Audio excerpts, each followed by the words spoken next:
10 సంవత్సరాల BRS పాలనకి Congress పాలనకి major గా ములుగు జిల్లాలో ఏంది డిఫరెన్స్ ఏందంటే చాలా తేడా ఉన్నది. ఎందుకంటే 10 ఏళ్ల బీఆర్ఎస్ పాలనలో వాళ్ళు పట్టమని 10 ఇండ్లు ఇయ్యలే. ఈ సంవత్సరం 18 నెలలు 19 నెలల కాంగ్రెస్ పాలనలో 5000 ఇండ్లు ఇచ్చినాం. మళ్ళీ ఇంకొక 1000 ఇండ్లు వచ్చినాయి. 5000 ఇల్లులు దిగినరా మొత్తం జనాల ఆల్రెడీ కడుతున్నారు. కన్స్ట్రక్షన్ ఇందిరమ్మ ఇండ్లు 5 లక్షల రూపాయల బడ్జెట్ తోటి అర్హులందరికి ఇచ్చినాం. ఇంకా ఇస్తాం. ఇది నిరంతర ప్రక్రియ. వాళ్ళు ఏం చేసిండ్రంటే గతంలో ఎలక్షన్ ముందు వారం 10 రోజుల ముందు నోటిఫికేషన్ ఎప్పుడొస్తుందో 2 రోజుల ముందు ఇండ్లు ఇస్తున్నాం, దళిత బంధు ఇస్తున్నాం అన్నారు. మేము అట్లా కాదు.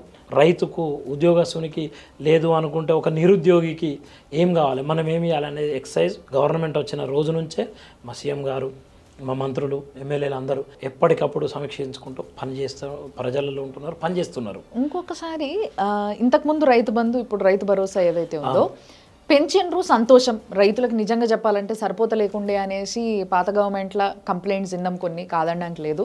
సో దాన్ని పెంచిండ్రు, దానికి నిజంగానే సంతోషం. కానీ ఎంతమందికి ఇస్తున్నారు, నిజంగా అవసరం ఉన్న వాళ్ళకి దక్కుతుందా లేదా పెద్ద ప్రశ్న. అర్హులందరికీ ఇస్తున్నాం. రైతు భరోసా, రుణమాఫీ కాకుండా సన్న వడ్లు పండించిన ప్రతి ఒక్కరికి బోనస్ కూడా ఇచ్చినాం. అంటే క్వింటాల్కి 500 రూపాయల బోనస్ ఇచ్చినాం. కాబట్టి రైతులందరూ చాలా సంతోషంగా ఉన్నారు. ఇప్పుడు మీ జిల్లాలో ఎంతమంది రైతులని మీరు రికగ్నైజ్ చేసిండ్రు? మెయిన్ గా ఎంతమంది? 90-95% అందరు రైతులే. వ్యవసాయం మీద ఆధారపడి ఉన్న కుటుంబాలే. మాది కూడా అగ్రికల్చర్ ఫ్యామిలీ. అందరూ వ్యవసాయం మీద ఉన్న వాళ్ళే. ప్రతి అర్హులందరికీ రుణమాఫీ అయింది, రైతు బోనస్ వచ్చినాయి, రైతు భరోసా డబ్బులు ఉంటాయి. ఓకే, వాళ్ళు డబుల్ బెడ్రూమ్ అన్నారు, ఏదో చాలా చెప్పిండ్రు. దళితులకి 3 ఎకరాలు అన్నారు, ఎన్నో చెప్పినారు, ఎన్నో స్కీములు చెప్పినారు, 100 స్కీములు చెప్పినారు, ఏం చేయలే. మేము చెప్పినే ఇస్తున్నాం, చెప్పని కూడా ఇస్తున్నాం. ఇప్పుడు 1 కోటి మంది మహిళలను కోటీశ్వరులను చేయాలనే లక్ష్యంతో పనిచేస్తున్నది.